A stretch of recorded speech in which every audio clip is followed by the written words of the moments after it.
Test area पर मैंने आपसे कल बात की और मैंने आपको ये बताया था कि चेस्ट एरिया आपकी बॉडी के लिए क्या काम करता है। और मैंने ये भी बताया था कि चेस्ट एरिया पर आपकी बॉडी की ब्रेवरी डिपेंड करती है, ताकत डिपेंड करती है, फोबियो डिपेंड करता है, आपका ब्लड का सर्कुलेशन डिपेंड करता है, आपकी ब्रीदिंग, आपकी सांसें डिपेंड करती है। तो ये सारे पॉइंट्स बहुत महत्वपूर्ण थे जो हमने कल डिस्कस किए। और आज जहाँ पर हम चर्चा कर रहे हैं, अब आप देखिए हेड के सारे पॉइंट्स को। अब आप सबसे पहला पॉइंट हेड के टेम्पल जोन पर आएगा। देखिए हेड का बैक जो होता है वो आपकी बॉडी का मेमोरी सेक्शन है। फ्रंट पर चोट लगने से कभी भी मेमोरी लॉस नहीं होता। फ्रंट पर चोट लगने से आंख को नुकसान हो सकता है, फ्रंट पर चोट लगने से, साइड में चोट लगने से पैरालिटिक अटैक हो सकता है, लेकिन बैक पे चोट लगने से मेमोरी जा सकती है। अगर सर का बैक चला जाए तो सबसे पहले आपको एक टेम्पल जोन बताया जाता है। ये पहला पॉइंट लेकर के आइए।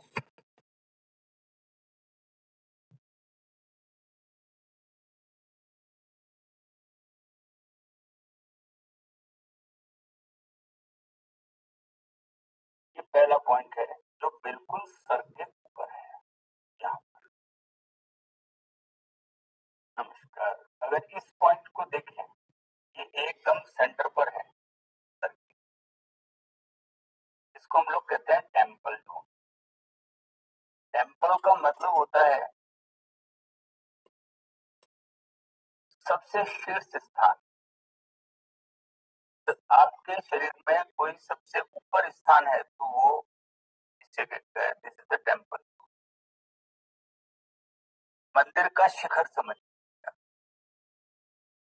अगर ये शिखर है तो आपका सबसे बड़ा रिसेप्टर पॉइंट, सारे वाइब्रेशंस को पकड़ने वाला, बॉडी को सारी एनर्जी ट्रांसमिट करने वाला अगर आपका पॉइंट है तो वो सेंटर। ये सेंटर आप समझ लीजिए आपका, आपके सर पर छतरी लगी हुई है जो सारी इंफॉर्मेशन कलेक्ट करके बॉडी को दी। एक सेंटर पॉइंट है यहाँ पर, इसको टेम्पल जोन कहते हैं। ये आपके बॉडी का रिसेप्टर है और इसके थ्रू सारी इंफॉर्मेशन बॉडी को जाती है। अब अगर इन इंफॉर्मेशन को जाने के लिए आपके पास में ये पॉइंट होगा और इसके बाद में एक दूसरा पॉइंट और आएगा। दिनेश जी दूसरा पॉइंट लाइए। हाँ, वो यहाँ, ये बिल्कुल पीछे। ये आपके मेमोरी के लिए है, जो आपके दिमाग में चला गया, whatever the feed it। आपको पता है कि आपके शरीर में कोई भी इंफॉर्मेशन जाएगी तो किसके माध्यम से? आपका ये फ्री कंप्यूटर है, बिल्कुल जीरो मेमोरी है इस वक्त। जब आप पैदा होते हैं तब सारी इंफॉर्मेशन जाने के रिसोर्सेस क्या है? रिसोर्सेज हैं आपके आईज, आपके ईयर, आपके आपके कान, आपके नाक, आपका टंग, आपकी स्पर्शेंद्रिय, जो 5 ज्ञानेंद्रिय हैं, सेंसरी ऑर्गन, वो आपके इंफॉर्मेशन कलेक्ट सेंटर है। अब अगर इसका कनेक्शन आपके सर से अगर है तो रीमेमोराइजेशन भी होना चाहिए। तो व्यक्ति आपके सामने आ जाए तो आप अगर रिकलेक्ट कर लें, आपको फेस एंड फीचर से याद आएगा, आपको चेहरे मोहरे से याद आएगा, आपको जगह से याद आएगा। ये सब मेमोरीज यहाँ कलेक्टेड है। तो आपने देखा होगा अगर इस जगह पर अचानक से सर गिर जाए, किसी से चोट लग जाए तो थोड़ी देर के लिए आपकी मेमोरी वॉश हो जाती है। जब आदमी एक्सीडेंट होता है तो बहुत देर तक वो हकबका जाता है, उसको पता ही नहीं लगता कि मैं कहाँ हूँ। और उसके बाद में आप उसको किनारे पर बिठाते हैं थोड़ी देर, और वो रीमेमोराइज करता है कि हाँ मैं कहाँ हूँ, तो वो अपना नाम बता सकता है, पता बता सकता है, घर बता सकता है, लोगों को पहचान सकता है।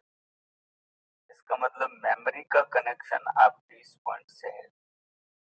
तो जिसकी मेमोरी में थोड़ी प्रॉब्लम आती हो, वैसे memory is not a problem, memory problem ये है कि वो डिकोड और कोड में प्रॉब्लम, किसी भी इंफॉर्मेशन का बनना और उसका वापस मिटना। आप किताब खोल करके रखें तो किताब बंद करनी भी आनी चाहिए। आप वापस समेट करके रखो ना उसको एक तरफ, क्योंकि दूसरी किताब आप कैसे उठाओगे? अगर एक मेमोरी खत्म नहीं होगी तो दूसरी कहां से घुसेगी अंदर? तो आपको इस पॉइंट का भी बहुत ख्याल रखना है, ये पॉइंट आपके यहाँ पर है। और दूसरी बात, जिन लोगों में बहुत ज्यादा इमोशंस हैं, और इमोशन कब होते हैं? जब आप डीमेमोराइज नहीं करते। जैसे मैंने आपको, या आपको किसी ने एक दिन गाली बोली, अब आप उस बात को भूलते ही, अब आप क्योंकि भूलते नहीं, तो वो बार बार आपके यहाँ से होकर के और आपके दिमाग पर आता रहता है, यहाँ से आपके दिमाग में आता रहता है, और वो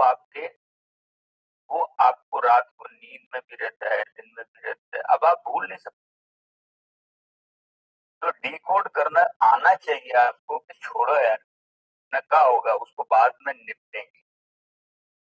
बाद में निपटेगा मतलब निपटने का अर्थ ये है कि आप एक सही वक्त के आने का इंतजार करो। जब आपको मौका मिलेगा तब आप उसके बारे में बात करेंगे। 24 आवर्स उसको लगा के दिमाग को बैठने से क्या फायदा है?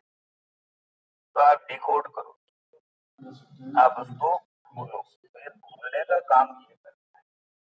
जिन लोगों को बहुत ज्यादा लोग याद रख लेते हैं, जिन लोगों को बहुत चीजें दिमाग में रहती है और बहुत ज्यादा अच्छी होते हैं, जिसको अपन कहते हैं कि ये आदमी जल्दी भूलता नहीं, तो आप इन पॉइंट्स को उसके लिए करें। उसके बाद एक तीसरा पॉइंट है जो बिल्कुल आपके हिस्से में, जहां पर आपकी नेक शुरू हो और आपका सर खत्म हो रहा है। ये बहुत महत्वपूर्ण पॉइंट है, क्योंकि आपके ब्रेन और आपकी बॉडी के बीच का कनेक्टिविटी सेंटर, कनेक्टिविटी का मतलब पूरी बॉडी अगर कंट्रोल में आएगी तो इस पॉइंट से आएगी। अगर आपकी बॉडी के अंदर दिमाग से बहुत वाइब्रेशन जा रहे हैं, तो इस एक पॉइंट को टच करते ही इसके सारे वाइब्रेशन शांत हो जाते हैं। कारण ये वाइब्रेशंस के स्टार्ट होने का पॉइंट है। जैसे आपके ब्रेन के अंदर बहुत सारे वायर्स हैं और उसको गूंथ करके एक जगह पर इकट्ठा किया जाता है, जैसे चोटी बनती है ना, तो ये सारे बाल जितने अंदर ये हैं और इनको इकट्ठा कर लिया जाता है यहाँ पर। वैसे ही दिमाग के अंदर की सारी नर्व्स कलेक्ट होकर के यहाँ पर एक चोटी बन रही है, जिसको हम लोग स्पाइनल कॉर्ड कहते हैं। यहाँ से स्पाइन शुरू होगी आपकी इस जगह से और टेल बोन तक जाएगी। ये एक वायर कनेक्शन की तरह है। यहाँ से वो वायर जो है, वो जितने वायर हैं जुड़ करके इकट्ठा होते हैं इस जगह पर, इसको हम लोग एमओ पॉइंट कहते हैं। एमओ का मतलब होता है मेडुला ऑब्लंगेटा। और इस पॉइंट की ये वही पॉइंट है जिससे हाथी को वश में किया जाता है। आपको पता है हाथी की गर्दन के ऊपर इस जगह पर अगर थोड़ा सा चुबा दिया जाए तो उसकी बॉडी कंट्रोल में आ जाती है। तो इस जगह पर अगर आप जोर से पॉइंट करें तो बॉडी बेहोश हो सकती है। तो आपको इस बात का ध्यान रखना है कि इस जगह पे दबाव कितना देना है। अगर आपने ज्यादा दबाव दिया तो आपकी बॉडी के अंदर जो है सेंसलेसनेस आ जाती है, क्योंकि दिमाग का सीधा कनेक्शन इससे है और आपकी बॉडी के अंदर वो सारी बॉडी लूज पड़ जाएगी हाथ पाँव बॉडी लीवर एवरीथिंग इज बंद। तो आप इस पॉइंट के लिए पहला इंस्ट्रक्शन ये है कि इस पॉइंट को एक तो अंगूठे से करते हैं। ये अंगूठा जो है इस जगह पर धीरे धीरे प्रेस करते हैं ऐसे। पूरा हाथ स्कल पर रहता है, आपके सर के ऊपर रहता है और आप इस जगह पे दबाव डालते हैं। लेकिन इस दबाव को बिल्कुल जेंटल प्रेशर करना है, इस जगह पे दबाव नहीं दिया जाना है। अगर आपने गलती से भी इस जगह जोर लगा दिया तो वो आदमी बेहोश हो सकता है आपके टेबल पर ही। तो ऐसी रिस्क कभी नहीं ली जानी। और मेरे इतने लंबे एक्सपीरियंस के पीरियड में मेरे कई स्टूडेंट्स के पेशेंट्स को इस पॉइंट को करते वक्त मैंने बेहोश होते देखा है। उनके हाथ पांव फूल जाते हैं, इस वक्त क्या करें। तो वो टेबल के ऊपर ही गर्दन ऐसे लुढ़क देते। तो ये मैं बार बार आपको निर्देश दे रहा हूँ कि इस पॉइंट को जोर से नहीं दबाया जाना चाहिए। जब आप ये पॉइंट कर रहे हो यू मस्ट बी कॉन्शियस। किसी से बात करते हुए, बातें करते हुए आप इस पॉइंट के ऊपर जोर लगाए जा रहे हैं, आपको पता नहीं। पेशेंट को उल्टा लिटा करके इस पॉइंट को ना करें, क्योंकि आपको पता ही नहीं लगेगा पेशेंट की कंडीशन क्या है। आप टेबल पर, चेयर पर बिठाने के बाद में आप इस पॉइंट को करें। तो आप बहुत जनरल प्रेशर देंगे।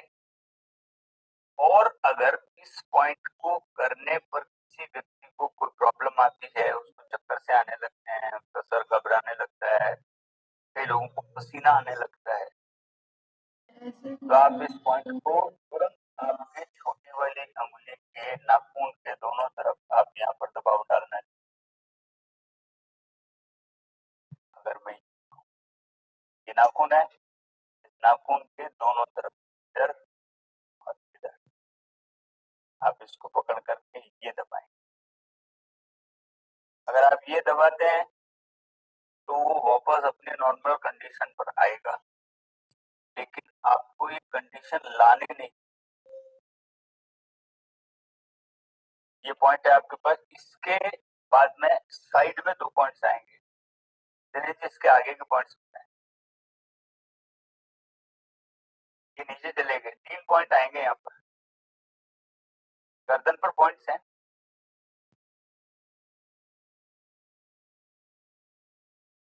अच्छा, एक डॉट यहाँ लगाइए इतने, क्या मेरा ये है, हाँ यहाँ एक इस तरफ, हाँ एक यहाँ नीचे और एक इधर। बस अब देखिए यहाँ पर 3 पॉइंट्स हैं आपके गर्दन के ऊपर, 1 2 और 3।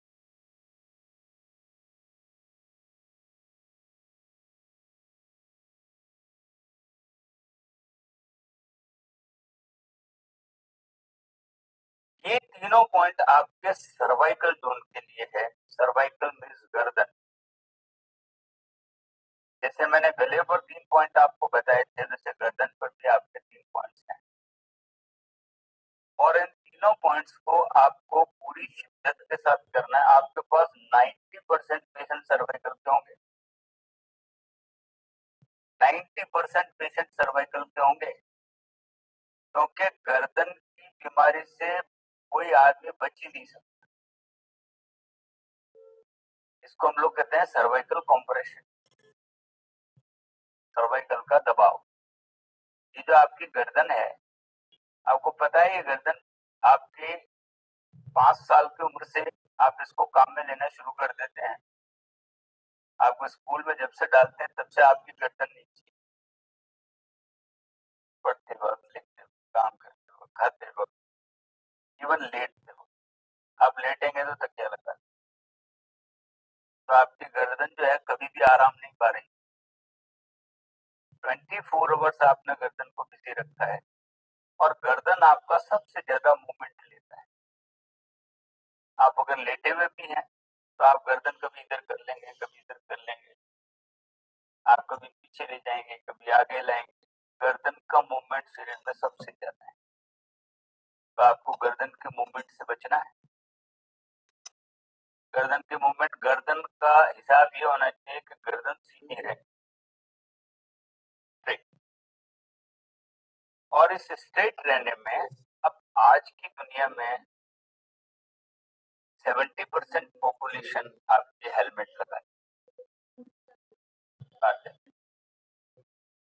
मैं ये कह रहा हूँ हेलमेट लगाने बुरी बात, लेकिन हेलमेट आपके शरीर पर अलग से एक दबाव बनाए।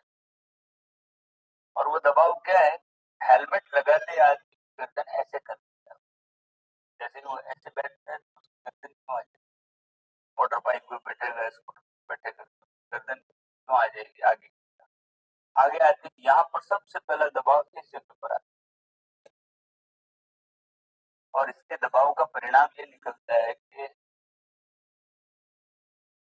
उसकी आंखों पर एक्सर्शन आने लगता है। ऐसा लगता है जैसे उसकी आंखें बाहर, आंखों में जलन होने लगती है, क्योंकि गर्दन का कनेक्शन आपके ज्ञानेंद्रियों से है। आपका पूरा face controlled by these points हैं। अगर इन 3 पॉइंट्स पर मैं कहूं तो आपका पूरा फेस टिका हुआ है और आपके दोनों हाथ टिके। दोनों हाथ। अब एक पेशेंट आकर के कंप्लेंट क्या करेगा? मेरे हाथ में झंझनाहट आती है, मेरे हाथ में दर्द आता है, चाहे राइट हैंड में आओ, लेफ्ट हैंड में आओ, शोल्डर में आओ, हाथों में सुन्नपन आता है, अंगुलियों में नमनेस आता है, हाथ में झंझनाहट फील होती है। इसका सबका कारण गर्दन है। तो एक गर्दन और 100 बीमारियां, और आपको ये पता भी नहीं लगेगा कि ये गर्दन की वजह से हो रहा है। आप समझेंगे मेरा एक हाथ कमजोर हो रहा है, मेरे को लगवा तो नहीं हो गया है। आप किसी चीज को पकड़ेंगे तो पकड़ा नहीं जाएगा, आप किसी चीज को साइन करेंगे तो नहीं किया जाएगा, आप लिखेंगे तो टेढ़ा लिखा जाएगा, आपके हाथ को कंट्रोल नहीं रहेगा, आप किसी चीज को पकड़ने की कोशिश करेंगे वो छूट जाएगा हाथ से। ये सारी प्रॉब्लम्स अगर आती है तो गर्दन। तो आप समझिए कि गर्दन क्या प्रॉब्लम क्रिएट करती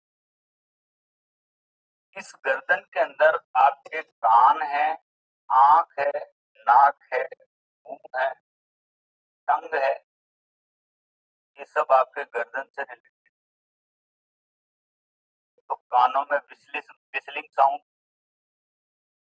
कान में आपको धन ऐसी आवाज आएगी, सूं सूं सूं सूं बजता रहेगा कान में, तब भी आपके इन पॉइंट्स को करने पड़ेंगे।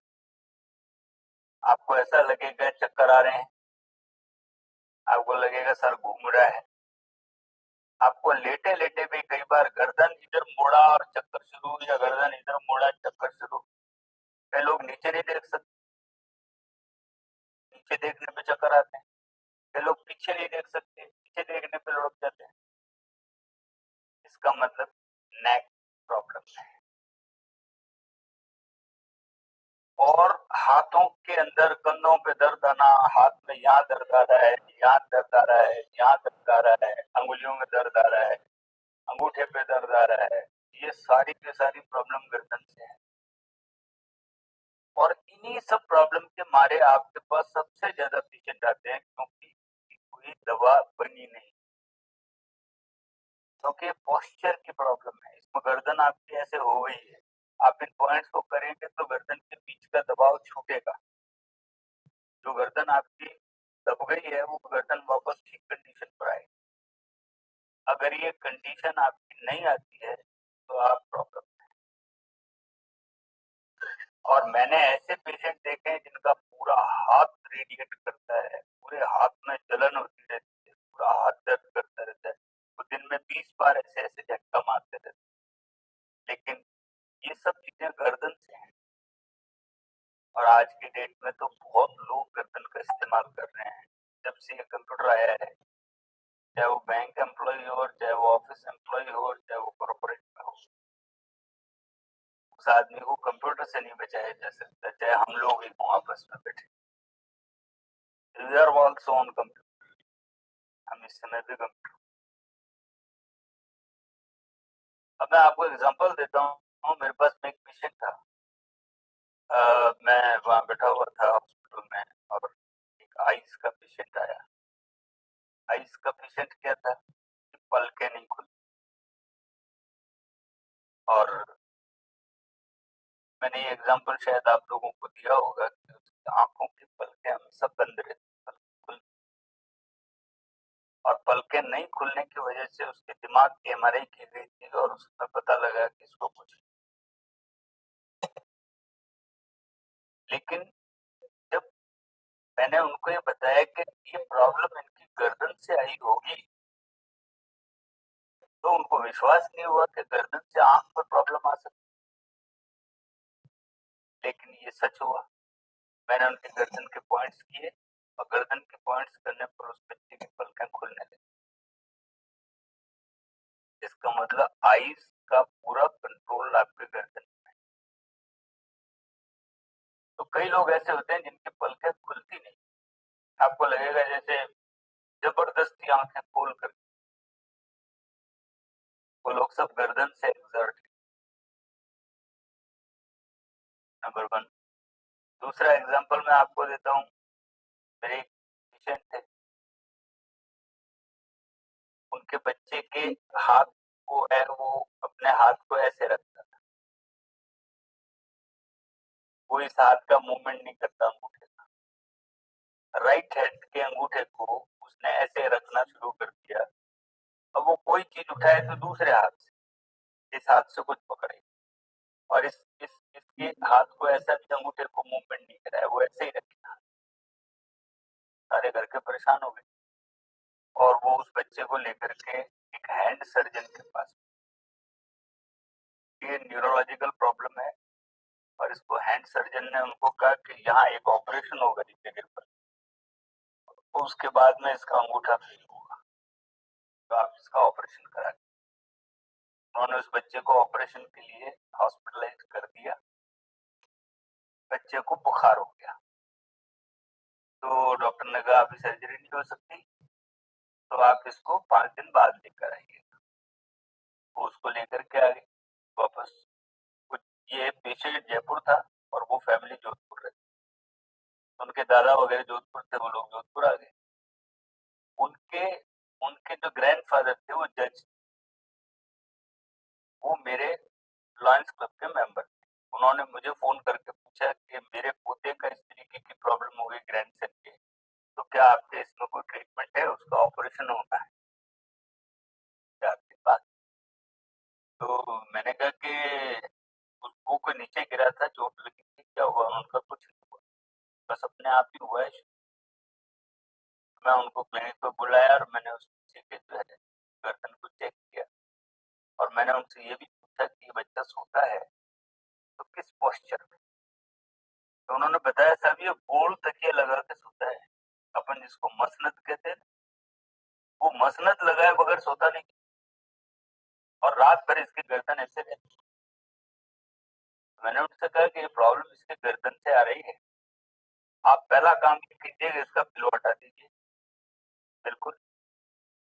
और फिर मैंने उसके गर्दन के पॉइंट शुरू किए और आप देखिए कि विद इन 4 डेज उसका ये हैंड बिल्कुल फ्री हो गया और किसी प्रकार का कोई ऑपरेशन नहीं। वो जो पैसे जमा करा के आए थे वो भी उनका रिफंड वापस नहीं मिला, उनको छूट गया वो। और जज साहब ने मुझे एक अपने लेटर हेड पर लेटर लिख करके भेजा कि I am very thankful to your my पूरी फैमिली। मैं आपको इस बात के लिए धन्यवाद देता हूँ कि ये इतने पढ़े लिखे लोग इस चीज को नहीं समझे कि इस बच्चे के न मालूम को क्या काट देते, अगर काटने के बाद में उसका अंगूठा लटक जाता, जिसकी पूरी संभावना थी। और हम यही सोचते कि ये डॉक्टर ने तो अपने हिसाब से ठीक किया है। आपने without medicine, without surgery, without any problem आपने प्रॉब्लम सॉल्व कर दी। तो आपको पता लगा कि पूरे हाथ का, अंगुलियों का, अंगूठे का और हाथ के एक एक मसल का कंट्रोल गर्दन के पास। तो आप ये मान के चलिए कि प्रॉब्लम सर्वाइकल। तो आप ये 3 पॉइंट करेंगे उन लोगों के और गर्दन पर 3 पॉइंट करने के साथ में आप ये भी निर्देश देंगे कि वो बच्चा पिलो एक सफिशिएंट हाइट का पिलो होना चाहिए, बहुत छोटा, और वो भी गर्दन के नीचे रखा जाना चाहिए, यहाँ सर के नीचे। आप सर के नीचे तकिया रखते हैं, गर्दन को ढीली छोड़ देते तो प्रॉब्लम बढ़ जाएगी। आप यहाँ तक तकिया लेकर के आइए, जिससे आपके तकिया यहाँ तक होना चाहिए। आप बिल्कुल तकिया यहाँ तक का करके फिक्स, और वो भी पतला तकिया लगाइए, बहुत ज्यादा मोटा तकिया आपके काम का है। एक एग्जांपल और देता हूँ, मेरे पास एक पेशेंट आया जो स्कूल में था और उसको चक्कर बहुत आते, और वो जब बच्चा मेरे पास में आया, जब पता लगा कि स्कूल गया था उसके बाद से चक्कर शुरू हो गए, मैंने हिस्ट्री पता की तो पता लगा वो पेड़ से नीचे गिर गया था सर के बल, और गर्दन पर चोट। उसके बाद से वो बच्चा बैठ भी नहीं, वो बैठने लुढ़क गया। उसको घर वाले, गाँव का था बच्चा, लोग समझ रहे थे इसको कोई हवा लग गई है, और उन्होंने बहुत झाड़े इधर उधर करवाए, लेकिन उसकी प्रॉब्लम सही नहीं हुई। उसकी प्रॉब्लम थी वर्टाइगो। वर्टाइगो का मतलब वर्टिकल खड़े होने में दिक्कत आना। वो आदमी कभी आगे गिर जाता है, कभी पीछे गिर जाता है, कभी साइड में, कभी इधर, और दीवार पकड़ करके भी उस आदमी का चलना मुश्किल।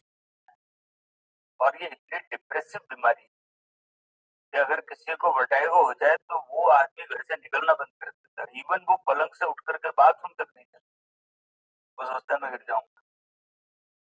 और कई बार ये कंडीशन हो जाती है उसकी, तो वो लेटे लेटे गर्दन हिलाता है, तब भी उसको लगता है सारी छत घूम रही। इसको हम लोग कहते हैं वर्टाइगो। अब आप वर्टाइगो और गिडीनेस के फर्क को समझ लीजिए। एक तो आंखों के आगे अंधेरी आना और आदमी का नीचे गिरना, और एक आपको चक्कर आना जिसमें आपकी ये फील रहती है पूरी धरती गोल गोल घूम रही, ऐसा फील होना। इनके पॉइंट्स भी आपको यहीं पर मिलेंगे, गर्दन पर। और ये प्रॉब्लम भी गर्दन की वजह से होती है, और लोगों को मैंने देखा है सवेरे उठते कहते चक्कर आ रहे, नींद से उठते चक्कर। वो पता है चक्कर क्यों है? क्योंकि रात भर उन्होंने ऊंचा पिलो लगा करके सोए, और जैसे ही बैठते हैं वैसे ही कहते हैं सब घूम रहा है। और कई बार देर रात 2:30 बजे अचानक नींद से उठते हैं, और उनसे उठ करके बाथरूम तक नहीं जाया जाता, कहते हैं सब घूम रहे, चक्कर लग रहा है, सारे घर के लोग इकट्ठे हो जाएंगे, उठा के हॉस्पिटल ले जाएंगे। और बाद में पता लगा अच्छा इससे जो घबराहट बढ़ती, उससे उसका ब्लड प्रेशर बढ़ जाता है, उससे हार्ट बीट बढ़ जाती है, और वो उसको कार्डियक पेशेंट मानते हैं। साहब इनको तो कार्डियक अटैक आया है। और इसके अंदर इतनी घबराहट होती है कि उसको वॉमिटिंग का सेंस आने लगता है, उसको उल्टियां सी होने लगती है, उबकाइयां आने लगती है। और प्रॉब्लम कहाँ है? गर्दन। और वो आदमी हमेशा के लिए कार्डियक पेशेंट घोषित करता है, क्योंकि इसकी वजह से उसके लेफ्ट हाथ में दर्द आ गया, उन्होंने कहा एंजाइना पेन हो गया। इसकी वजह से चेस्ट पेन आ गया, उन्होंने कहा कि चेस्ट पेन हो गया। और इधर ब्लड प्रेशर ज्यादा आया ही, हार्ट बीट ज्यादा आई। बस इतने सिम्टम तो बहुत है हार्ट पेशेंट के क्लियर करने। और आधे से ज्यादा पेशेंट कार्डियक ऑपरेशन कराने के बाद में भी यही प्रॉब्लम भुगतते हैं। मैं वो एग्जांपल देता हूँ, मेरे क्लिनिक पर एक हेल्थ मिनिस्टर आए राजस्थान, और वो आए इंस्पेक्शन के लिए। उन्होंने आकर के देखा सेंटर, और कईयों से बातचीत की। उनको लगता था कि जैसे कमर में दर्द हो गया, कोई और प्रॉब्लम हो गई, तो ये दबा के ठीक। उनको ये पता नहीं था ये कार्डियक पेशेंट के अलावा क्या ये ब्लड प्रेशर तक। मेरे टेबल पर आकर कहने लगे अच्छा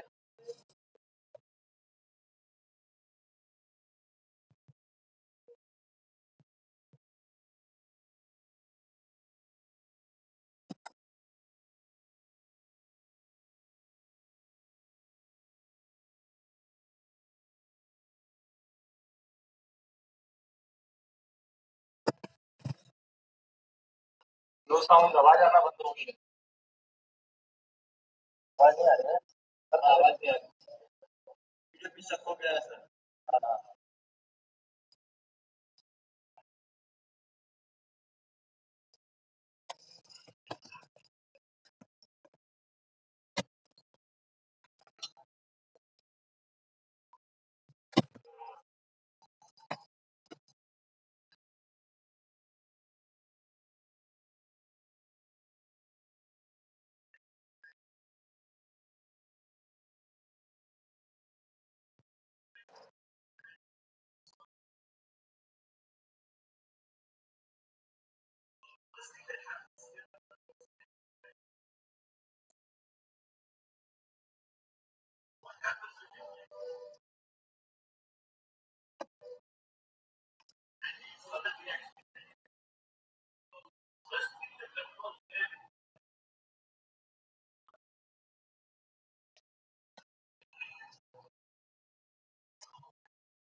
itu pecah tuh iPhone. Ini terakhir tuh kita sebelumnya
besar, noção besar biasa.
Ajay ji connect हुआ तो मैं है और आ रही है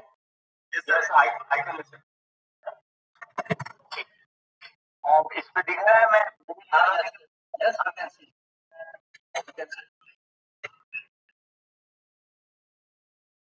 हाँ तो मैं आपको बता रहा था कि ये पॉइंट्स आपके बैक पर हैं और नेक के पॉइंट्स। हमारी क्या बात हो रही थी, मैं डिस्कनेक्ट हो गया।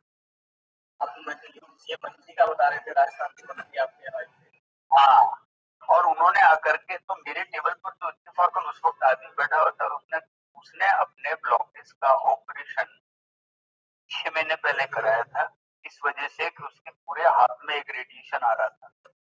उस रेडिएशन की प्रॉब्लम को वो आदमी भुगत रहा था, इसलिए वो हॉस्पिटल गया था और ऑपरेशन कराने में उसके जो 2.5 लाख रुपए लगे उस जमाने में, और लगने के बाद में भी उसके हाथ का दर्द ऐसे कैसे लगता और उसके चक्कर आने बिल्कुल बंद नहीं और प्रॉब्लम उसकी हो। तो उस आदमी ने तुरंत उनको ये कहा कि सर, आपको शायद इस बात की जानकारी नहीं है कि मैं अभी ब्लॉकेज ठीक करवा करके आया हूँ, मेरे को बताया गया कि ब्लॉकेज है जिसकी वजह से आपके हाथ में दर्द आ रहा है, ये दर्द ठीक हो जाएगा। उसके बाद मैं तो और प्रॉब्लम में पड़ गया है, वो दर्द तो ठीक हुआ नहीं और कई प्रॉब्लम्स और लेकर के आया हूँ, और जब से मैं यहाँ आया हूँ तब से मेरे ये हाथ का दर्द भी चला गया है, मेरे चक्कर भी बंद हो गए हैं, और जो मैंने 2.5 लाख रुपए खर्च किए उसकी तो मैं रिकवरी मांगने के लिए तैयार हूँ आप लोगों से, अगर एलोपैथी में आप दे सकते हो। उनके कहते ही उस आदमी का चेहरा उतर गया, जो आदमी मुझे ये कह रहा था। और उसके बाद में वो जो लोग लेकर के उनको मेरे पास में आए थे, वो उनको वापस रिग्रेट करते हुए लेकर के वापस। मैं आपसे ये बताता हूँ कि ये सारे सिम्टम्स आपकी बॉडी पर आते हैं, और इन सिम्टम्स को बचने का तरीका आपके पास में ये है कि आप जो है इनको किस तरीके से हैंडल करते हैं। उसके बाद आपके पूरे नेक के पॉइंट्स को आप करेंगे, साथ में उनको आप सजेस्ट करेंगे कि आप ऊंचा तकिए का इस्तेमाल नहीं करें। अगर आपको प्रॉब्लम है तो 1 घंटे से ज्यादा एक बार एक चेयर पर नहीं बैठे, 1-1.5 घंटे में एक बार आप एक चक्कर लगा करके आए।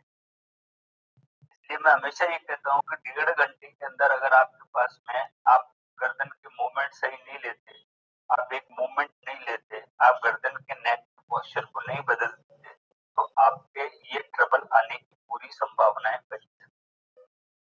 तो आपको इससे बचना पड़ेगा। इसके अलावा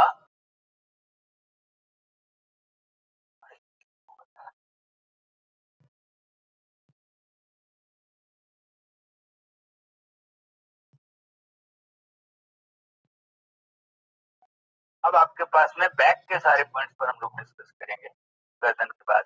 दिनेश जी, सारे बैक के पॉइंट्स ले आइए एक बार, upper back, middle back, lower back. लेकिन आपके पास हाँ हाँ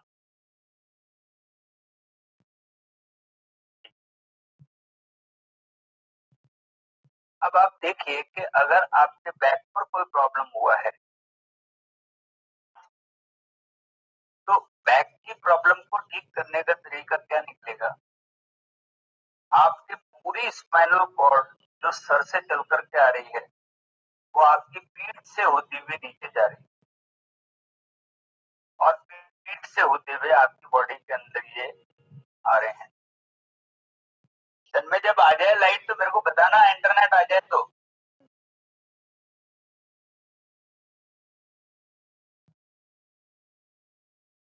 आप बैक के पॉइंट्स को करते समय आपको ध्यान होना चाहिए कि बैक के पॉइंट्स कैसे होंगे।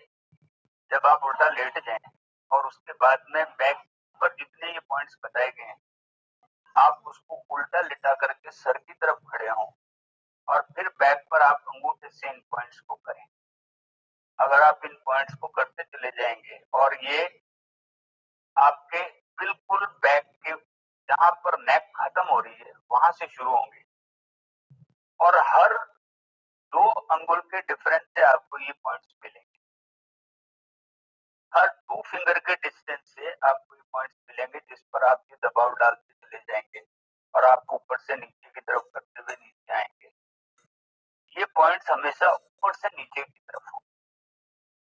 अब इसमें अपर बैक, मिडिल बैक और लोअर बैक। सबसे पहले आप अपर बैक पर लीजिए। आप ऐसा मत समझिए कि अपर बैक का दर्द आपके अपर बैक पर प्रॉब्लम से आया है। अपर बैक की प्रॉब्लम आपको तब भी हो सकती है जब आपको चेस्ट और हार्ट की कोई प्रॉब्लम हो। अगर आपको चेस्ट और हार्ट पर कोई प्रॉब्लम आती है तब भी आपको ये प्रॉब्लम हो सकती है। तो आप बैक के पॉइंट्स को शुरू करेंगे और बैक का पॉइंट को करते हुए आप अपर बैक पूरा करेंगे। अपर बैक करने का मतलब आप लंग्स और हार्ट को सपोर्ट कर रहे हैं, क्योंकि जैसे गर्दन का कनेक्शन मैंने अभी बताया पूरे फेस से है, वैसे ही आपके अपर बैक का पूरा कनेक्शन आपके फ्रंट में आकर के आपके लंग्स और हार्ट से है।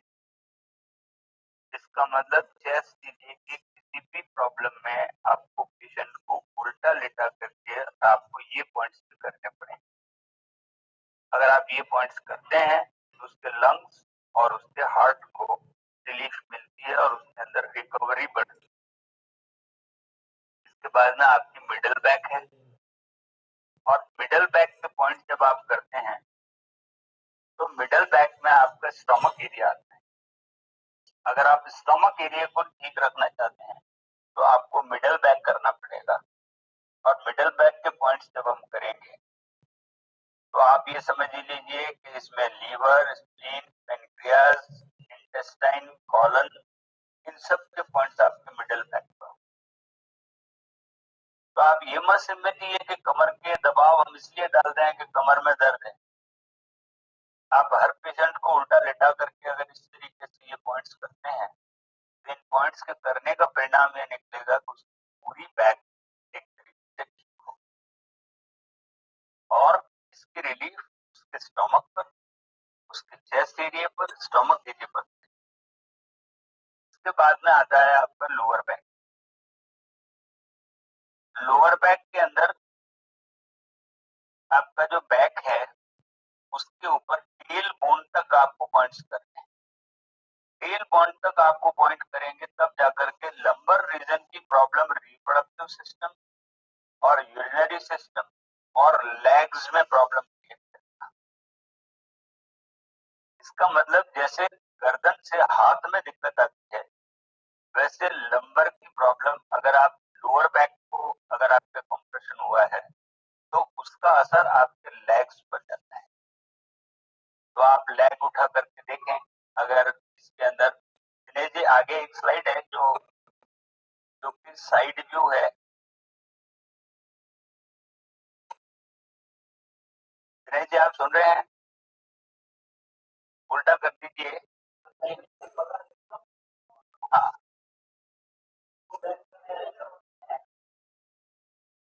हाँ, ये देखिए आपके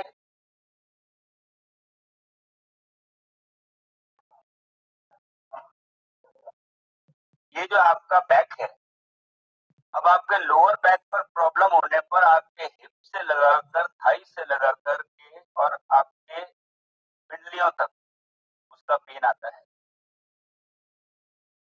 लोअर बैक पर प्रॉब्लम होने पर, तो जैसे गर्दन का प्रॉब्लम हाथ में आता है, वैसे आप इसका प्रॉब्लम पाँव में आता है।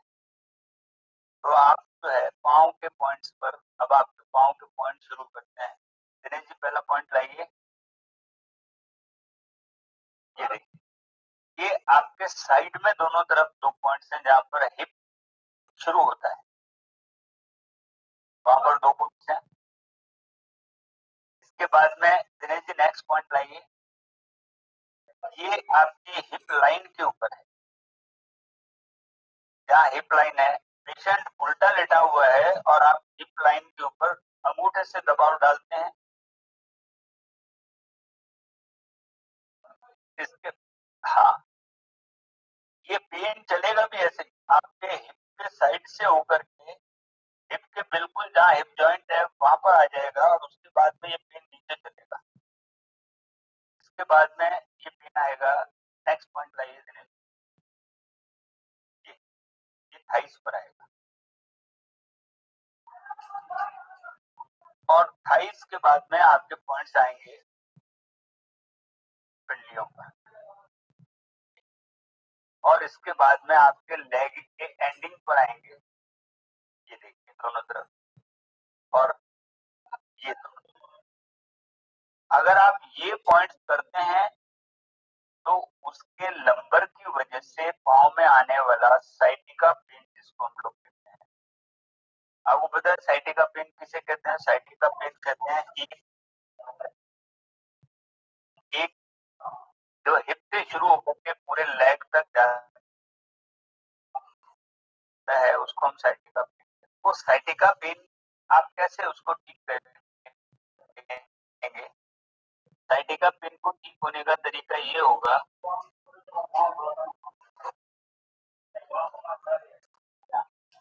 कि आप सारे पॉइंट्स को करेंगे, तब जाकर के आपको साइटिका की प्रॉब्लम का सोल्यूशन निकलेगा। इधर फिर बाद में आप ले लीजिए साइड। दिनेश जी इसका साइड व्यू दिखाओ बैक का। एक स्लाइड है नेक्स्ट। हाँ, ये देखिए साइड व्यू। इसमें कई बार पिन साइड से होते हुए पाँव तक आते हैं। तो आप देखिए पहला पॉइंट दिनेश जी लाइए। ये उसके बाद दूसरा पॉइंट आएगा। हाँ, ये पिन आपके हिप से शुरू होकर के साइड में पूरा पाँव के एक साइड में चलते हुए आपके फुट तक जाएगा। तो आप ये पेशेंट के साइड में पॉइंट्स करें। वो पॉइंट्स पीछे थे, ये साइड में है, और पाँव के नीचे तक आप इस पॉइंट्स को करें।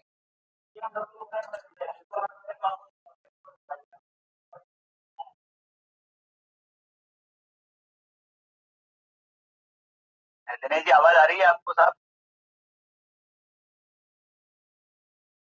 जी सर। हाँ, ये साइटिका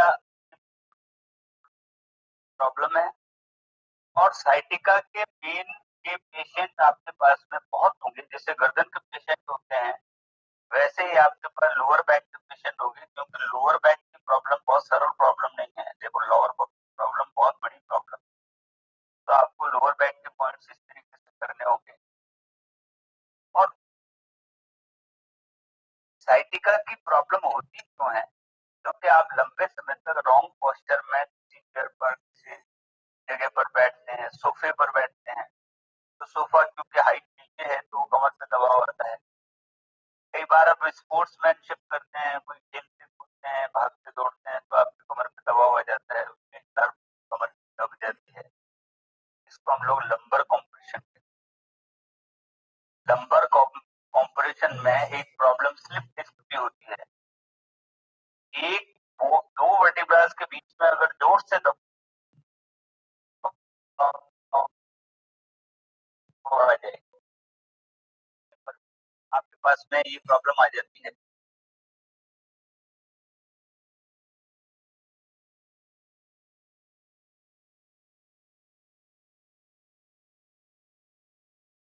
और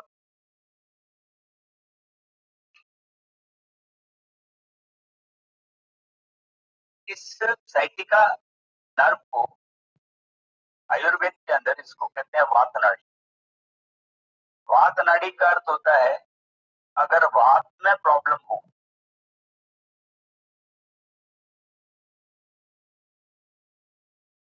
और ये मैं इसको एक बार वापस चेक कर लूं, उस पर आ गया है क्या।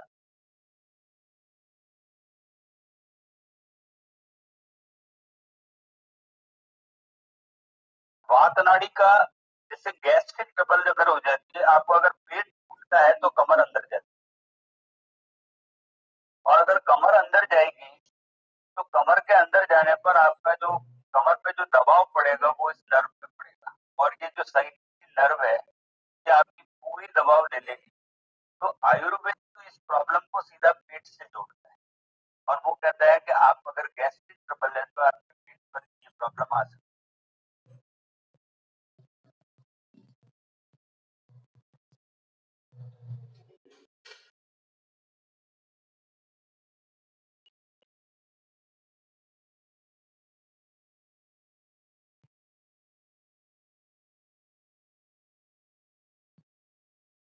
आप लोगों को आवाज आ रही है? आवाज आ रही है? हाँ, तो इसको हम लोग साइटिका प्रॉब्लम कह रहे हैं, और ये साइटिका प्रॉब्लम कब होती है जब आपके पेट पे दबाव। अब कई लोगों का पेट फूला हुआ रहता है, पेट जो है वो चेस्ट से आगे आ जाता है, जब पेट को चेस्ट से आगे नहीं आना है। अगर पेट चेस्ट से आगे आता है तो प्रॉब्लम क्रिएट करता है। तो जिनका खाना खाने के बाद में कॉन्स्टिपेशन रहता है, पेट में दर्द आता है, उन लोगों को भी ये टांग में प्रॉब्लम आने के चांसेस है, और आपका पूरा जो है पाँव दर्द करता है।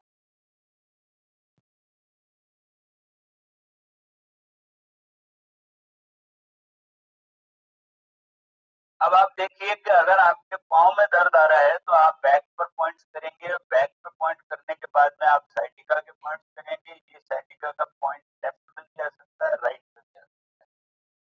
दिनेश जी, इनको वो स्पाइन का चार्ट दिखाइए जिसमें हम पूरी स्पाइन दिखाते हैं।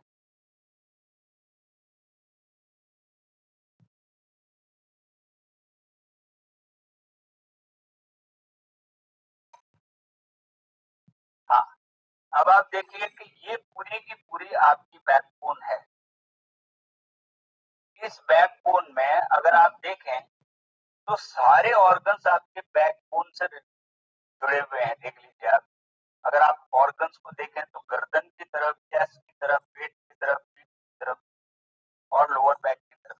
अगर आप यहाँ पर नजर डालेंगे जगह पर, गर्दन पर, तो गर्दन से आपकी आईज, आपका कान, ये सब चीजें आएगी, और चेस्ट एरिया की तरफ से आपका हार्ट, लंग्स ये आएगा, और मिडिल बैक पर आपका पूरा का पूरा बॉडी। तो इस चार्ट से आपको ये पता लगता है कि बैक के पॉइंट करने पर ये सारी समस्याओं का हल निकलता है।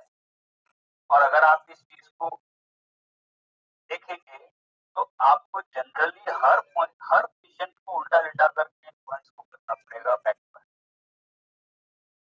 तो बैक के अगर सारे पॉइंट्स आप कर देते हैं तो कोई प्रॉब्लम इस दिशा में नहीं आनी है, और बैक आपका बिल्कुल ठीक रहेगा। आप गर्दन से लगा करके पॉइंट शुरू करें, और नीचे की बैक की तरफ पूरे पॉइंट्स करते जाएं, और इस चार्ट को देखने पर आपको ये पता लगता है कि बैक का कनेक्शन आपकी बॉडी के हर ऑर्गन से है। तो आपको बैक के ऊपर पूरे पॉइंट्स करने पड़ेंगे, और जो पॉइंट्स मैंने आपको बताए, दिनेश जी को वापस बैक के पॉइंट्स बताइए एक बार। बैक बोन ले रही है।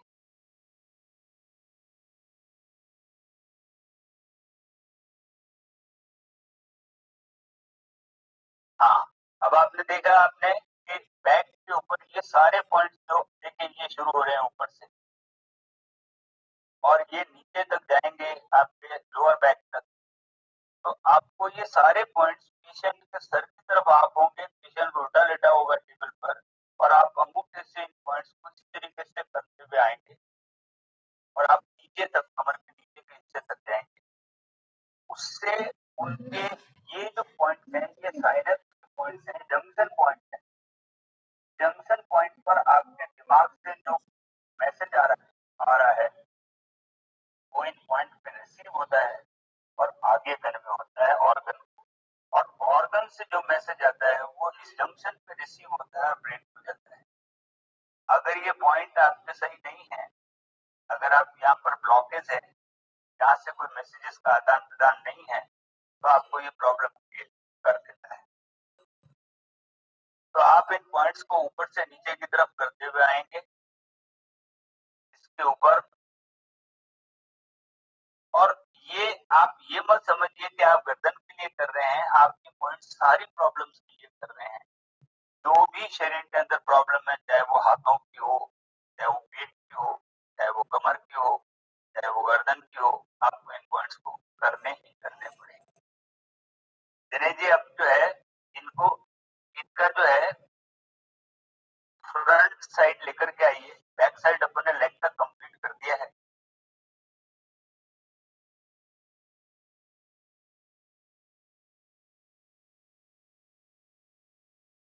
अब आपको इनका जो है, मैं आपसे स्टमक जोन पर बात कर लेता हूँ। ओके, जो, हाँ, अब आप देखिए पेट क्या चीज है और पेट किस तरीके से इस चीज को ठीक रखता है। डाइजेस्टिव सिस्टम का मीनिंग क्या है? डाइजेस्टिव सिस्टम का मीनिंग है किसी भी चीज को छोटे से छोटी यूनिट में तोड़ना। अगर आप किसी चीज को छोटे से छोटी यूनिट में तोड़ लेते हैं तो आप समझ लीजिए कि आपने जो है वो काम पूरा कर दिया जिसकी जरूरत। डाइजेशन का मतलब होता है किसी चीज को छोटे से छोटे यूनिट में तोड़ना।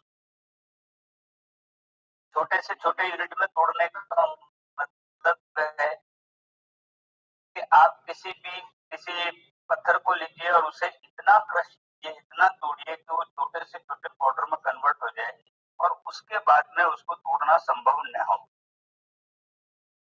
पाउडर इतना महीन हो जाए कि उसके बाद में उससे ज्यादा तोड़ना संभव नहीं हो, तो इसको हम डाइजेशन। आपकी बॉडी में पूरा डाइजेस्टिव सिस्टम, आप जो भी खाते हैं, आपको आश्चर्य होगा कि आप क्या खाते हैं।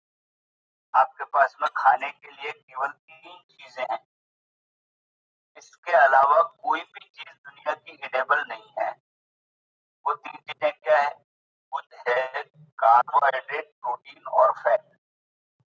अगर आप कार्बोहाइड्रेट, प्रोटीन और फैट खाते हैं, कार्बोहाइड्रेट क्या है?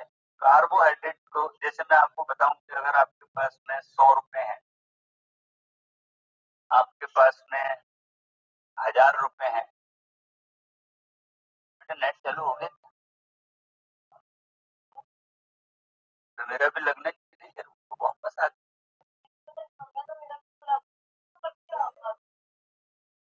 मैं 1 मिनट वापस कनेक्ट होता हूँ यार, मैं इससे कनेक्ट होता हूँ मेरे लैपटॉप से। ठीक है सर, ठीक है। हाँ, मैं वापस आता हूँ यार।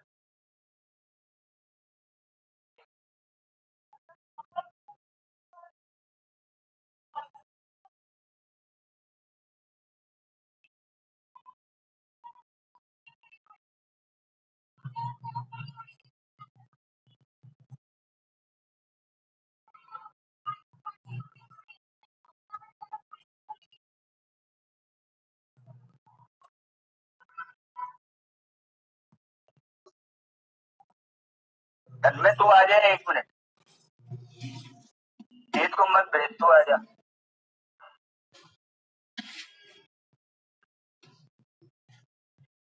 और एक बार इसको चेक कर ले,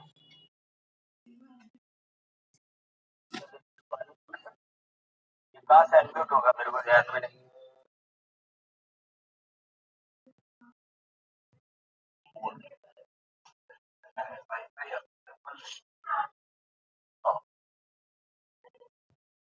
अभी वाईफाई कनेक्टेड नहीं है, मैं इसको मोबाइल से कर रहा हूँ, इसलिए आप लोगों के साथ में मैं उतना जुड़ नहीं पा रहा, लेकिन फिर भी अपन बात करते हैं। हाँ, तो मैं आपसे बता रहा था, डाइजेस्टिव सिस्टम के बारे में मैं आपको बता रहा था कि डाइजेशन के अंदर मैंने बताया किसी चीज को छोटे से छोटे में तोड़ना डाइजेशन। अब आप तोड़ेंगे कैसे? जैसे मैंने आपको बताया कि एक, अगर मैं जैसे आपको कहता हूँ कि 100 रुपए है, 100 रुपए की मिनिमम यूनिट क्या होगी? 1 पैसा। 1 रुपए की भी 1 पैसे में तोड़ सकते हैं, वो उसकी मिनिमम यूनिट है। अगर आपके पास 500 रुपए है तब भी उसकी मिनिमम यूनिट 1 पैसा है, और आपके पास में 2000 का नोट है तब भी मिनिमम यूनिट तो 1 पैसा। डाइजेस्ट होने के बाद में अगर आप 100 का नोट तोड़ेंगे तो आपके पास में एक थैली भर करके पैसा आएगा। 500 का तोड़ेंगे तो आधी बोरी भर जाएगी, और अगर 2000 का तोड़ेंगे तो पूरी बोरी भर जाएगी। इतना पैसा आपके पास में होगा। इसका मतलब ये हुआ कि जितना मुश्किल तोड़ना, आप 2000 के नोट को 1 पैसे तक कन्वर्ट करने में आप सबसे ज्यादा परेशान होंगे, 500 के नोट को करने में कम होंगे, और 100 के नोट को तोड़ने में और ज्यादा आपको आसानी रहेगी। तो आपके पास में कार्बोहाइड्रेट समझ लीजिए 100 का नोट है, डाइजेस्टेड मटेरियल है खाने का। प्रोटीन उससे ज्यादा मुश्किल से डाइजेस्ट होता है, और फैट सबसे मुश्किल से डाइजेस्ट। इसका मतलब डाइजेस्ट करने के लिए आपको ज्यादा ताकत लगानी पड़ेगी बॉडी को। तो हम लोग इसी तादाद में अपने खाने को खाते हैं। जैसे आपने 4 चपाती ली है तो 1 कटोरी दाल ली है, 1 कटोरी सब्जी ली है, और उसके ऊपर 1 चम्मच आपने घी लिया है। तो आपने पता है क्या किया है? आपने 4 चपाती के लिए आपको जितनी चपाती है वो कार्बोहाइड्रेट है, जितनी दालें हैं वो प्रोटीन है, और जितनी भी आपने घी काम में लिया है, तेल काम में लिया है, वो फैट। इसका मतलब सबसे मुश्किल से डाइजेस्ट आपका फैट होगा। तो आप फैट की मात्रा कम खाइए, प्रोटीन की मात्रा उससे थोड़ी ज्यादा खा सकते हैं, और कार्बोहाइड्रेट आपको सबसे अधिक मात्रा में खाया जाना चाहिए। अब आपके पास में एक चीज ये भी है कि डाइजेस्टिव सिस्टम में आपके पास आपने जो भी खाया उसकी मिनिमम यूनिट्स आपके बॉडी के अंदर क्या है? जैसे मैंने बताया पैसा है रुपीज में, वैसे डाइजेस्टिव सिस्टम में है ग्लूकोज। अगर आपकी बॉडी में कार्बोहाइड्रेट, प्रोटीन और फैट अल्टीमेटली टूट करके ग्लूकोज बनाएगा, और अगर ग्लूकोज नहीं बनता है तो आप समझ लीजिए आपके बॉडी का डाइजेशन कंप्लीट नहीं हुआ है। और डाइजेशन को कंप्लीट करने के लिए आपको किसी भी हालत में आपके फूड को ग्लूकोज में कन्वर्ट होना जरूरी है, क्योंकि ग्लूकोज ही बॉडी एक्सेप्ट करेगी, बाकी का आपका फूड पेट में पड़ा रहेगा। तो अगर आपका पेट में खाना पड़ा है तो उसका कोई मीनिंग नहीं है जब तक कि वो ग्लूकोज में कन्वर्ट नहीं हो जाए, क्योंकि ग्लूकोज ही आपकी बॉडी की एनर्जी यूनिट है। अब आप देखिए आपके पास में एक डाइजेस्टिव सिस्टम की सबसे बड़ी डिजीज है, जिसको हम लोग क्या कहते हैं? जिसको हम लोग कहते हैं डायबिटीज। डायबिटीज क्या है? डायबिटीज ये है कि आपके आपके बॉडी को अगर चाहिए खाना तो कितना चाहिए? एक आदमी को मिनिमम आवश्यकता उसके खाने की 2500 यूनिट है। 2500 यूनिट से उसको ज्यादा यूनिट उसको नहीं मिलती है तो आप मान लीजिए कि उसका डाइजेस्टिव सिस्टम ठीक नहीं है, और उसको और ज्यादा एनर्जी की जरूरत नहीं। 2500 यूनिट एक आदमी के मिनिमम रिक्वायरमेंट है। अब ये मिनिमम रिक्वायरमेंट कैसे पूरी होगी? जैसे आपने 4 चपाती खाई, 2 कटोरी दाल ली, 2 कटोरी सब्जियां ली, और आपके पास में 1 कटोरी दही लिया आपने, कुछ वेजिटेबल्स ले ली, 1 कप दूध ले लिया। अगर आप इन सब चीजों को पूरे दिन में डिस्ट्रीब्यूट करें तो आपकी बॉडी की 2500 कैलोरीज तो इसमें ही पूरी हो जाती है। और आप इस 2500 कैलोरीज को पूरी करने के लिए क्या करेंगे? अब अगर आपने 4 चपाती से 5वीं चपाती ज्यादा खाई तो 2500 से ज्यादा शुगर हो जाएगी। तो उसको डाइजेस्ट करने के लिए क्या होगा कि आपकी बॉडी में जैसे ही आपने एक चपाती ज्यादा खाई तो बॉडी अलार्म करेगी कि शुगर बढ़ रहा है और आपको क्या करना है। तो आपके पास में लीवर में वो शुगर डिपॉजिट, वो जो मटेरियल आपने एक्स्ट्रा खाया है वो सारी एनर्जी डिपॉजिट हो जाएगी और आपकी एक चपाती को बॉडी एडजस्ट कर लेगी। लेकिन आपने एक चपाती और खा ली तो उसके बाद में आपकी बॉडी डाइजेस्ट नहीं करेगी। आपके बॉडी का पेनक्रियास एक इंसुलिन रिलीज करेगा जो आपके बॉडी के उस शुगर को भी कंज्यूम कर लेगा जो आपने एक एक्स्ट्रा चपाती खाने से बना। लेकिन उससे ज्यादा खाया तो न तो पेनक्रियास उसको अपने में डिपॉजिट करेगा, न लीवर अपने में डिपॉजिट करेगा, न पेनक्रियास उसको जलाएगा। तो वो आपकी बॉडी की शुगर बढ़ा देगा। अब आप देखिए कि आप पेनक्रियास को दोष दे रहे हैं, लेकिन पेनक्रियास का दोष नहीं है, आपने ज्यादा खाया इसका दोष है। तो ये डिजीज उन लोगों को होती है जिनको खर्च से ज्यादा लोग खा लेते हैं और आपके तो खाने का कोई अंदाजा ही नहीं है। आप लोग आइसक्रीम खा लेते हैं खाना खाने के बाद में, फिर मिठाई भी खा लेते हैं, उसके बाद दिन भर कुछ ना कुछ खाते रहते हैं, फिर आप एक चम्मच चीनी के साथ चाय पी लेते हैं, दिन में 3 बार चाय पी लेते हैं। तो आप बताइए आपका शुगर लेवल कहाँ जाएगा? तो शुगर लेवल आपका बढ़ जाएगा। ऐसे में आपको कंट्रोल करने के लिए और डाइजेस्टिव सिस्टम में आपके पेट के अंदर जो फूड की ट्रेवल है वो आपका फूड का ट्रेवल आपके आंतों से, आपके मुंह से शुरू होकर भोजन नली से होते हुए आमाशय में आएगा। लेकिन एक बात मैं आपको बता दूं कि आमाशय में जहाँ पर आपका पेट है, आमाशय में आपका फूड 6 घंटे पड़ा रहेगा और इन 6 घंटों में डाइजेशन होगा। और अगर आप इस दौरान पानी पीते हैं तो आपका डाइजेशन बंद हो जाएगा। इसके अलावा अब मैं आपको पेट के पॉइंट्स बताता हूँ। जब किसी आदमी को पेट के अंदर दर्द हो, पेट में गैस बने और कॉन्स्टिपेशन हो तो आपको क्या पॉइंट्स करने हैं? दिनेश जी पॉइंट्स बताइए। पेट के पॉइंट्स। नंबर 1, ये आपका पॉइंट है राइट साइड में बॉडी के लेवल के बिल्कुल पास में। इसको आप चारों उंगलियों से आप धीरे धीरे दबाव देंगे इसके ऊपर। ये नंबर 1 है। इसके बाद में आप पॉइंट लाइए 2, दूसरा पॉइंट लाइए, ये 2। इसके बाद में आएगा आपके पास 3, फिर चौथा,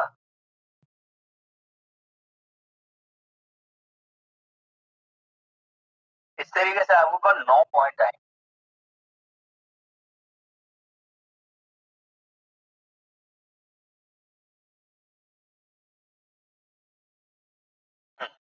अब आप देखिए कि आपने नंबर 1 से शुरू किया। ये नंबर 1 पॉइंट राइट के अंदर आपका यहां से है, नंबर 1 राइट में सबसे नीचे। उसके बाद में फिर दूसरा नंबर, फिर तीसरा, चौथा, पांचवा। हाँ दिनेश जी इस पे नंबर 1 लगा दें। ये 1, ये 2, ये 3, 4,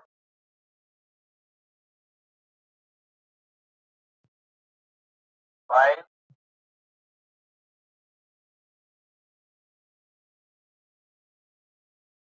6, 7,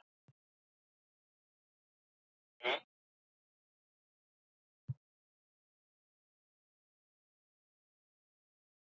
और 9।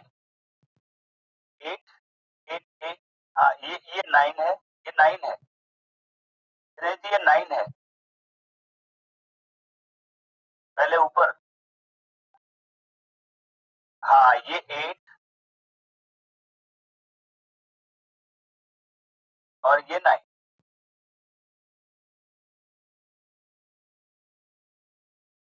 हाँ अब आप देखिए, आप नंबर 1 से शुरू करेंगे। 1, 2, 3, 4, 5, 6, 7, 8, 9। आपने इस तरीके से पॉइंट्स करना है क्लॉकवाइज। और ये पॉइंट्स अगर आप करते हैं तो गैस्ट्रिक, एसिडिटी, कॉन्स्टिपेशन, इनमें पेशेंट को तुरंत आराम आता है। और आप इन पॉइंट्स को लगातार करें। आपको 3 बार रिपीट करना है, 3 सेकंड तक दबा के रखना है एक जगह पर, उसके बाद दूसरे नंबर पर, फिर तीसरे नंबर पर, चौथे नंबर पर, 5वें नंबर पर। और आपने देखा होगा कि लोग पेट के ऊपर अगर बहुत ज्यादा खाना खा लिया होता है तो ऐसे ही हाथ घुमाते हैं क्लॉकवाइज, राइट टू लेफ्ट, और वो पेट को आराम देने के लिए है। ठीक ऐसे ही आप इन पॉइंट्स को अगर आप उल्टा करें 9 to 7, तो वो पॉइंट डिसेंट्री में होंगे। अगर किसी को लूज मोशन हो गए हैं तो आपके पॉइंट्स उल्टे हो जाएंगे। उसके अंदर 9, 8, 7, 6, 5, 4, 3, 2, 1 आप इस तरीके से पॉइंट्स करेंगे। और अगर आप ऐसे पॉइंट्स करेंगे तो पेशेंट की डिसेंट्री बंद हो जाएगी। तो आप ये मान के चलिए पेट के ऊपर आपके पास 9 पॉइंट्स हैं, और इन 9 पॉइंट्स को अगर आप इस तरीके से करते हैं पेट के ऊपर 1 to 9 और 9 to 1, जिन लोगों को कब्जी है उसके लिए 1 to 9, और जिन लोगों को कब्जी नहीं है, डिसेंट्री रहती है, लूज मोशन होता है, उसको 9 to 1 उल्टे पॉइंट्स करें तो उसकी डिसेंट्री बंद हो जाएगी। पेट के ऊपर आपके ये पॉइंट्स हैं, और इन पॉइंट्स को करने पर और डायफ्राम लाइन के पॉइंट्स हैं। डायफ्राम लाइन वो है जो कि चेस्ट एरिया को पेट से अलग करती है। दिनेश जी एक बार इनको चेस्ट एरिया बताइए ताकि इनको पेट के वो भी पता लगे। एक बार चेस्ट एरिया का फोटो लेकर के आ जाइए।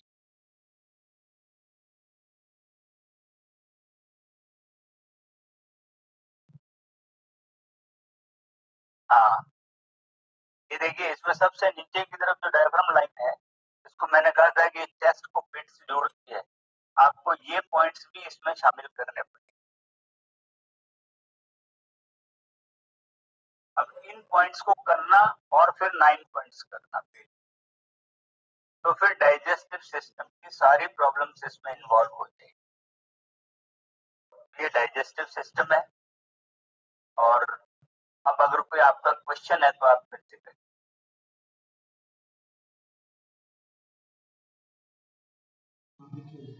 हाथ से करने का एक बार प्रोसीजर बताइए कैसे करेंगे। आप कैसे मैंने बताया ये 4 उंगलियां लगा करके उस पॉइंट के ऊपर आप उस इस पे 4 से दबाव डालेंगे। पेशेंट सामने आपके टेबल पर ऐसे लेटा हुआ, और आप ये नंबर 1, 2, 3, 4, 5, 6, 7, 8 और 9 आप इस तरीके से ये पॉइंट्स करेंगे। और अगर डिसेंट्री होगी तो रिवर्स करेंगे, इसका उल्टा। इस तरीके से आपको पॉइंट्स करने हैं। और इधर डायफ्राम लाइन पर आपका लीवर, स्प्लीन, ये सब यहाँ पर शामिल होंगे। ये जो पॉइंट्स आप करेंगे इस जगह पर, ये जो जगह है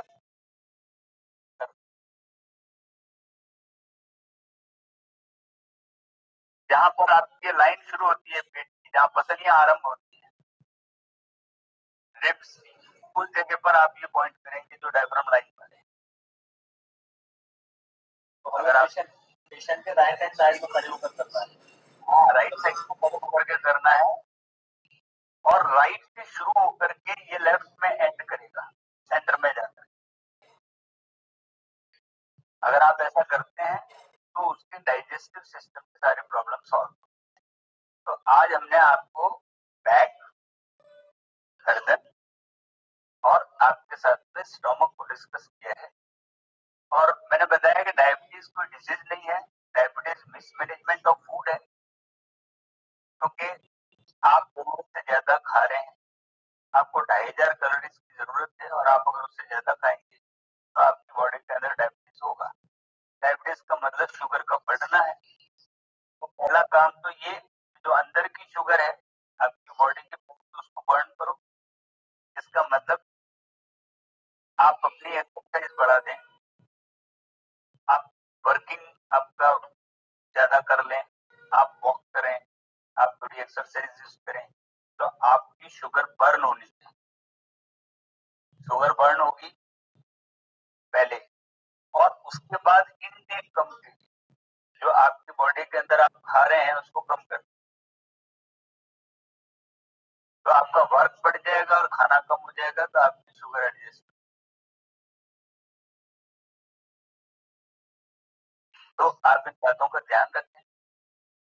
शुगर वाले तो अक्सर ना उनको तो भूख तो ज्यादा ही लगती है, मैंने देखा है, उन्हें भूख ज्यादा लगती है, बल्कि अनकंट्रोलेबल होती है। नॉर्मल व्यक्ति तो फिर भी काम चला लेते हैं, और वो कहते हैं बहुत भूख लग रही है। उनको जब भूख लगे ना, तो मैंने आपको एक तो बताया था इस पॉइंट को एंटी क्लॉक करिए, या मुंह पर था, मैंने आपको फेस के ऊपर, नाक के नीचे। हाँ बताया सर, बताया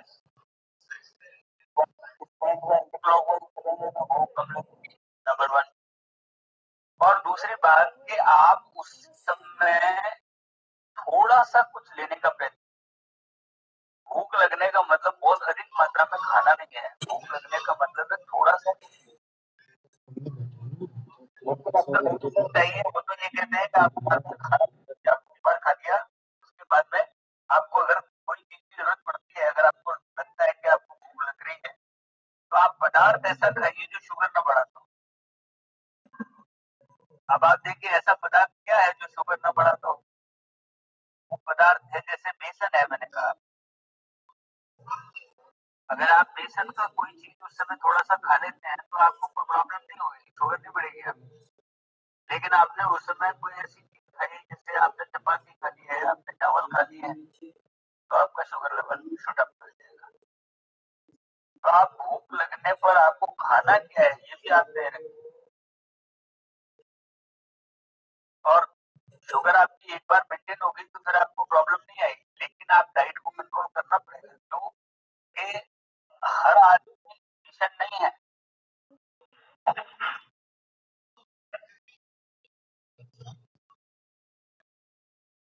तो मैंने आपके साथ में आज डाइजेस्टिव सिस्टम को डिस्कस किया है, और हम लोग फिर मिलते हैं, बता करके आपके साथ में और आगे बात करेंगे। समाप्त। ठीक है, थैंक यू।